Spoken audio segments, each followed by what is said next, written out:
All right, all right, all right. Welcome to the new official off-season podcast for the HHC crew. I am going to title this first episode I'm going to title this series as the Pizza Time Pastime show with Jacob Moreno. I just to kind of give you my thoughts on like the title and stuff like that. The Pizza Time Pastime. Pizza time is a thing that Michelangelo would say from the Teenage Mutant Ninja Turtles, and so I mean, if it's pizza time, then you get to just kind of chill, munch on some pizza. Maybe in a couple episodes next week, something like that, I'll have me a nice little slice of pizza to start off the podcast or something. But the other part is the pastime, and with it being a pastime, you get to just chill. It's the off season. It's don't got to be the most organized thing in the world. It's a nice little chill thing. I'm coming to you guys right now at 11:30. Just I think about 20 minutes before the Bucks and Celtics play. So I just kind of wanted to get my thoughts out there, as well as test a couple things, see how some of this stuff would go. Right now I'm like kind of messing with the music. The platform that we use to live stream gives us some royalty-free music to work with, so we'll see how that sounds. If you think it's too loud or too quiet, go ahead and let me know. But like I said, this podcast is going to be very, very nonchalant, very it's not. I'm not trying to be super crazy with it. I just want to be able to be consistent and be able to do this podcast every week. But I guess I can still kind of give my little intros. I am your host, Jakob Moreno, and I'm coming to you live on all 4 platforms of Facebook, YouTube, Twitch, and Twitter. All 4 of those platforms, you can be able to watch us live at our usual times. Actually, let me change that real quick, because that's not 10 a.m. The biggest thing is that I'm going to be trying to do this podcast every Sunday. So whether or not that is at 10 a.m. or whether or not it's at like this time at 11:40, could be early, could be late. I just want to be able to do this podcast every Sunday. I want to be able to get on and talk to you guys, do whatever it is that I can bring to the table. Right now, there's still playoff basketball, so obviously we'll still be going into playoffs. But I want to be able to have my little bit of just my Sunday talks. Be able to go live, be able to talk with the community if people want to come on. I know. At some point, I want to be able to get our cousin Drew, who's in the comments throughout these last 2 years. Honestly, in the comments throughout these last 2 years, and he's a Lakers fan. I'd love to be able to get our cousin Drew on for a little bit to see his thoughts about being with the Lakers and stuff, and see how he feels about that. But there's a lot of stuff that I have planned, and obviously, we'll be going with the flow throughout these next couple months before the Spurs season comes back up. But with that, guys, it's just a regular normal thing, man. The playoffs are going crazy right now.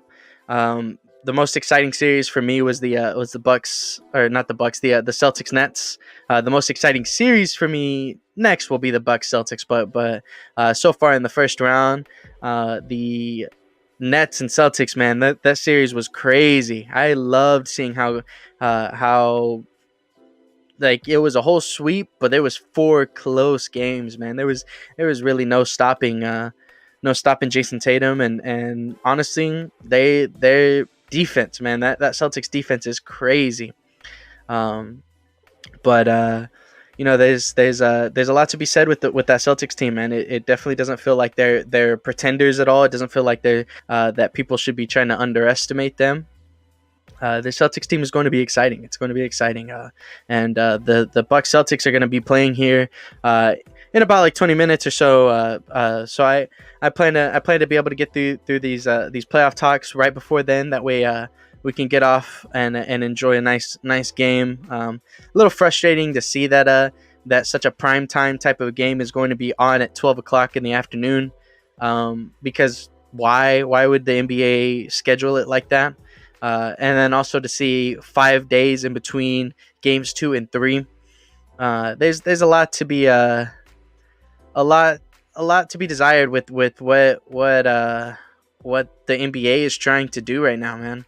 They definitely need to get their act together and fix up some of this scheduling stuff, man, because it's not that good, honestly. I don't think I'll ever understand seeing teams in the playoffs get games on NBA TV. So there's it's interesting to say the least. It's interesting. But the other series, there's the Sixers, Heat, what is it, Warriors against, I'm sorry, I'm kind of forgetting who the Warriors would be playing. If I'm not mistaken, it should be Warriors Grizzlies, right? Yeah, Warriors Grizzlies, which leaves the Suns and Dallas, right? So you got a somewhat exciting matchup with Miami and Philly. Joel Embiid's out pretty much indefinitely. We don't know if Joel Embiid will be back. I assume it'll be like a thing where it's like maybe game 5, 6, or 7. But honestly, I see the Heat pretty much going in 5. Like I don't see the Heat doing anything that'll like. I don't see Philly being able to take out the Heat like that. The one thing that I always get, especially now I'm back in San Antonio for at least this month. I get to talk with my brothers in person. I get to talk with our cousin Drew in person and talking about basketball. Off camera and stuff like that. A lot of the stuff that I'm hearing from them is if James Harden's really that guy, then Philly has a chance. But James Harden hasn't been that guy this whole year. So I have to agree with them in that take, and that's something that I think I don't think I'll ever really believe in a James Harden led team. So without Joel Embiid, it's a lot harder. It's a lot harder to see them being able to compete like that. Excuse me.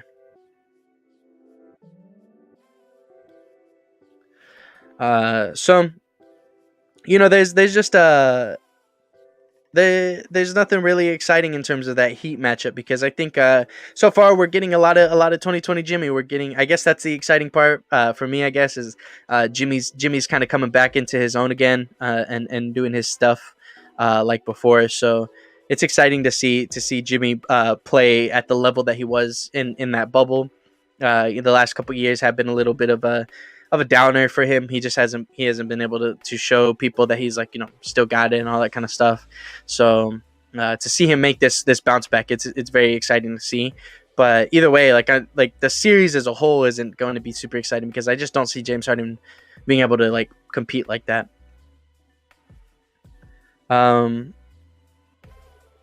But yeah, so there could be a lot that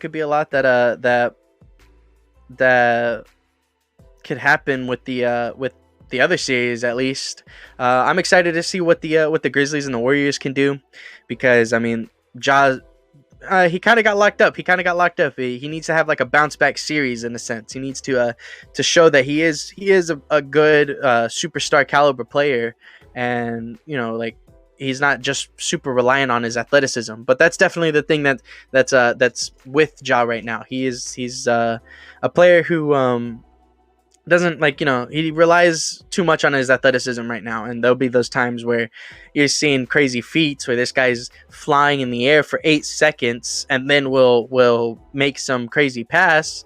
But when you game plan around it, you're seeing games where he goes 3 for 8, 3 for 15, like chucking up bad looking shots and things that just won't fall in, and when it's the playoffs, the refs are kind of locking down a little bit, not necessarily calling these fouls anymore. You're not really getting too much, you're you're seeing these type of bad games from Ja, but then you're lucky because the entire Grizzlies team like made up for it. Tyus Jones was killer, man. Tyus Jones was crazy. I'm so glad I was able to watch the game the other night, because man, Tyus Jones is everything you want in a backup point guard and more. And it's so exciting to see that kind of stuff happen for those guys. But it's a thing where John needs to pick it up, man. John needs to step it up, because that whole Grizzlies team will not be able to beat Golden State, or won't really stand a chance against a team like Golden State if Ja's playing the way that he played against Minnesota. Excuse me, 1 second.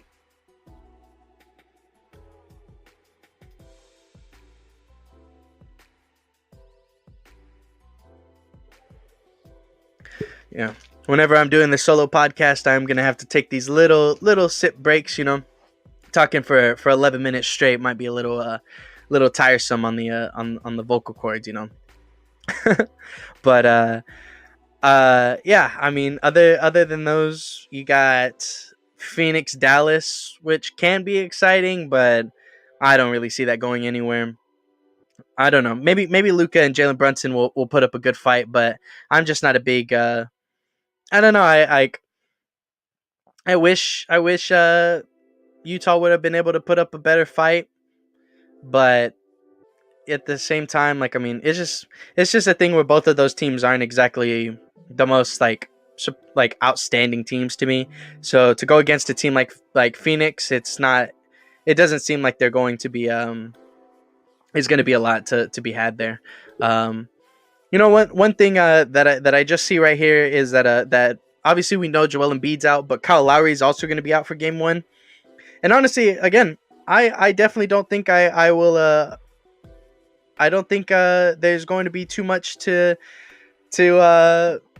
be had with that series, even if Kyle's out. Kyle being out's not going to really change too much for Miami compared to how big of an impact Joel being out is for them. So there's not really too much to say about that, man. Miami's probably just gonna do their thing. I don't see Philly being able to what Danny Green said. I think Danny Green went up and said you got to nut up and take care of things. I don't see that happening in Philly. I don't see that happening in Philly at all. So that's going to be it's going to be a stinker, honestly. I just see Miami going straight to the West or the East Conference Finals, pretty much in 5, honestly. If I could give like a full prediction on that. But yeah, I didn't really talk too much on the Bucks Celtics, and that's because I'm very conflicted. I don't really know how I'm going to which way I'm going for it. I think if Chris Middleton was healthy, I would have said Bucks in 7. But with Chris Middleton not healthy and not really having a timetable for him to be in, I'm going to assume. I would say that this series probably goes to the Celtics in 6. I would say that this goes to the Celtics in 6. So that's exciting. It's exciting to see what that's going to do because their defense is killer. Jason Tatum's been on it. Jaylen Brown's been doing his thing. Obviously, as Spurs fans, we're keeping a close eye on Derek and cheering for Derek. And excuse me, sorry. Derek is so crazy good too, man. So I'm like, I definitely like them trading for Derek. I think I made a funny little tweet about it, but saying like, let it be known that nobody called the Celtics finals contenders until they traded for Derek White.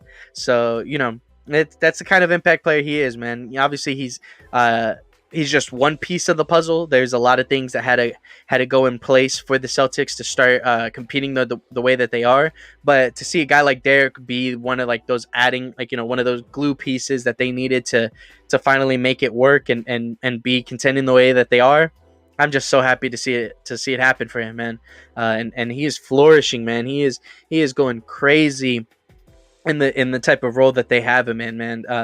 Obviously still can't really shoot too well, and hopefully in the offseason he'll be able to work on that. But man, you can't be mad at all with the type of defense, the playmaking that he adds to them. It's going to be crazy, and it's going to be fun to see how Milwaukee tries to adjust to that kind of stuff, because if Derek's out there kind of cooking their bench unit, their bench production, um, they'll be having Milwaukee's gonna have to be making a lot of changes, and then the fact that they have like the tools to be able to slow down Giannis. Obviously, you can never stop Giannis, but to be able to slow down Giannis, it's going to be exciting to see what Bud does to try to adjust for this team. And then again, like the biggest thing is the fact that Chris Middleton is out. If Chris Middleton wasn't out, then they have a solid defender on Jason Tatum. They have a solid scorer when whenever the Celtics are going to be trying to focus on Giannis. Like there's a lot of things that Chris Middleton adds to that Bucks team that with him being out, there is so much that the other guys are going to have to make up for. And one thing's for sure that I saw was like seeing like, can you rely on Jrue Holiday? Can you rely on Jrue Holiday's consistency? You can rely on his defense, but again, Jrue Holiday's defense is going to just be against like Jaylen Brown, maybe. I doubt you're putting Jrue Holiday on a guy like Jason Tatum, and that's it's interesting, right? Like I mean, there you go. That kind of like takes away what Jrue Holiday's biggest asset is, which is his defense. They don't really have like an offensive superstar guard for Jrue Holiday to defend. So then it's like, well, then the way that Jrue Holiday is going to have to impact the game is to be a consistent guy for 7 games. And can you rely on that? Can you rely on Jrue Holiday to go 7 games, hitting all of his shots and doing the stuff that you need Jrue Holiday to do? And that's to me, that's like the biggest question for whether or not Milwaukee will be able to pull it out, man. But that's why I'm excited for this series. That's why I'm super excited to see what these guys are gonna do. Excited to see how everything's going to be,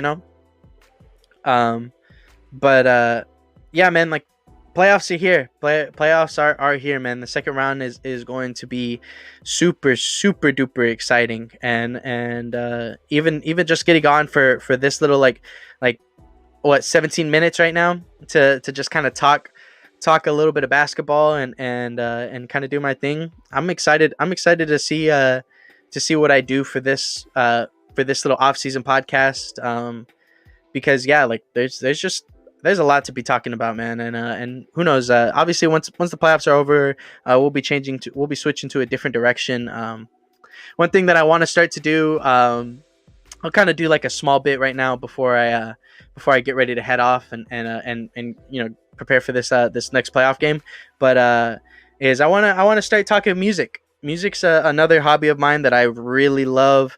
I am such a music fanatic, man, and my family also. Well, let's see what my brother Josh has to say real quick. Josh says to let Holiday guard Jason and Giannis guard the paint, make him hit jumpers. That's a solid idea, but at the same time, how is Jrue gonna really affect a guy like Jason Tatum's shot off the dribble? Jason Tatum's got so much height on him, so much length on him. To me, that like you're not really like doing too much to give Jrue like that type of a thing, and that's where it's like, yeah. But I agree with you where Giannis is best as a help defender. I agree with you where Giannis is a help defender. Like whoever they put in front of Jason Tatum, just try to make sure that you can run him off the perimeter, and then let Giannis help defend, and that'll be good. If Giannis is playing against if you have like Giannis on Al Horford,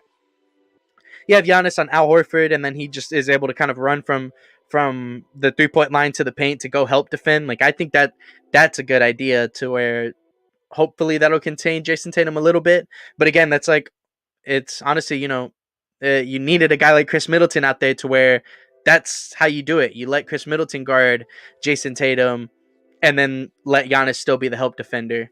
But without Chris Middleton, now they just have a lot of a weaker defender, whoever else is on him, So that's why I think Jrue Holiday might be a little bit better on Jaylen Brown, just because of that.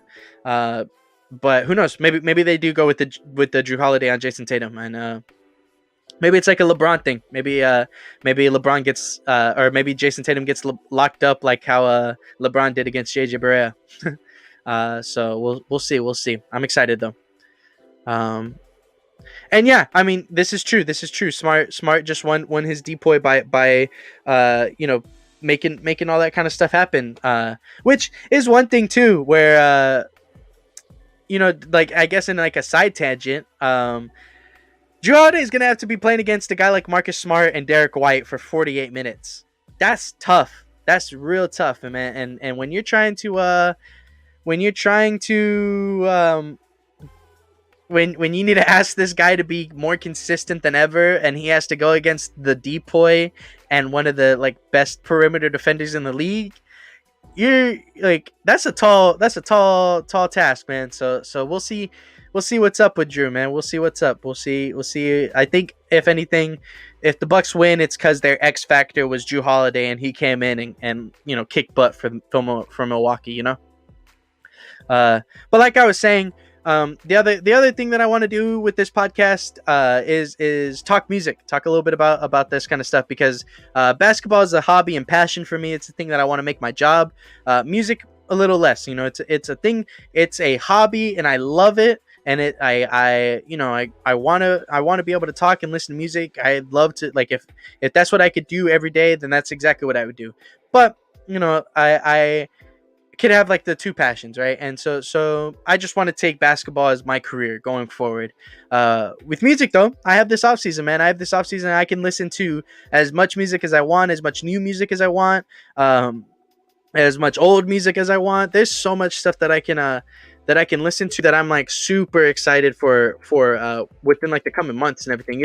I think the biggest thing so far is that like Kendrick's album is gonna come out soon, and that's going to be super exciting to hear and stuff. But real quick, I'm gonna share my screen, and we'll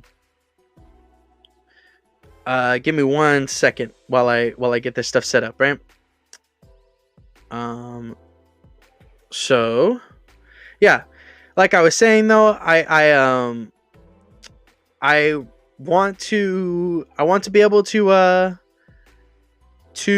talk some music over the next couple weeks and do my thing. All right, cool. I was able to just pull up my Spotify right now. So the thing, as you can see, I was listening to The Great Escape. I have a nostalgia vibes playlist that I've been pulling up from just like a bunch of music from like the 2000s, stuff like that. That's been really fun listening to. But the thing that I wanted to pull up today was Pusha T's latest album. This is the Pharrell versus Ye one, so it's got like the Pharrell music up front, and then it's got the Ye music at the bottom. It is, so if you've listened to the album already, and you see that it's like a different like title list, I guess, or like a different order for the title list, that's the reason why. And I listened to it like this the other day, just to kind of get another fresh listen before I came to the podcast to talk about it. But man, I think the biggest thing for me right now with this Pusha T album is that like every time I listen to it, there's another little thing that I'm finding that I enjoy about it. Is let the smokers shine the coop. That's a solid little starting track on this, for like the Pharrell versus Ye version. I actually think it might be the second song on the other one. Brambleton's a really good one. My personal favorite is Just So You Remember. This one with the sample that they use goes crazy, man. It is definitely something that I'm a huge fan of. I know my brothers are a pretty big fan of the rock and roll song with Cudi in it. And honestly, I kind of like it. I'm not a huge fan of the Kanye part, and I'm not that big of a fan of Cudi's chorus, but I can dig it every now and then. And then it's catchy, right? Kanye's other feature, The Dreaming of the Past, that's another good one that I really like. There's a lot to be had with this album. At first I wasn't like too fond of it, but I think with every listen I've been able to kind of catch another thing that I like, another song that I kind of want to add to the playlist. And it's only 35 minutes, man. It's only 35 minutes, only 12 songs. So the whole piece itself, man, it's the Pusha T album, man, it's crazy. But the other thing that I wanted to bring up, because I want to do this weekly thing where I'm talking one new album that I'll be able to listen to, but then I also want to bring up a genre, right? So this is my playlist, my 80s J-pop playlist, and obviously you can't there's going to be a couple songs on here that you don't really know, that you can't like pronounce or all that kind of stuff, because it doesn't have the English text next to it. But man, if you just look up like 80s J-pop, 70s J-pop kind of stuff, that's the genre that I want to show you this week. If there's like a couple songs that I can recommend, Midnight Pretenders is a really nice song that got sampled by The Weeknd on his latest album. So if you pull this song up, it'll you should be able to recognize it because you might have heard the Weeknd song recently to be able to yeah. um and there's let's see, this other one, Windy Summer, is another song. A lot of the 80s J-pop music, it's a lot of, to me, I get a lot of like summer vibes. I get a lot of like just like sweet, I want to be in my car driving, with the windows down, and it's like a nice and sunny day, man. So there's a lot of stuff to that with the 80s J-pop that you can go to, and I just want to recommend this one genre to just show you, this is a lot of I have like a lot of different music tastes that I go through, a lot of different I guess I don't know. There's just every week there can be a different taste of music that I want to get into. So this last couple weeks have been 80s J-pop and more older music, as well as the Pusha T album. So we'll see whatever what I come up with next week. Whenever I bring this up again. So, but yeah, guys. Like I said, this was a pretty short little podcast, pretty nonchalant. I'm experimenting a lot with this. I want to just I want to make this a fun thing that I do over this summer. But then there's also things that I want to add. Like right now, like I said, I'm just using whatever StreamYard's giving me, which is just some lo-fi music in the background. And again, if you think that like it was like too quiet or too loud, please let me know.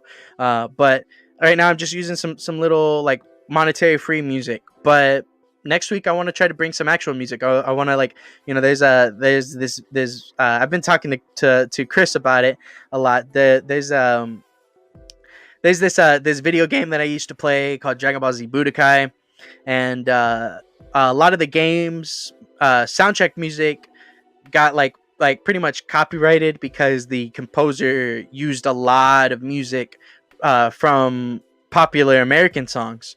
And so thank you, Chris, for telling me that the balance was fine. But yeah, I really want to bring that I really want to bring that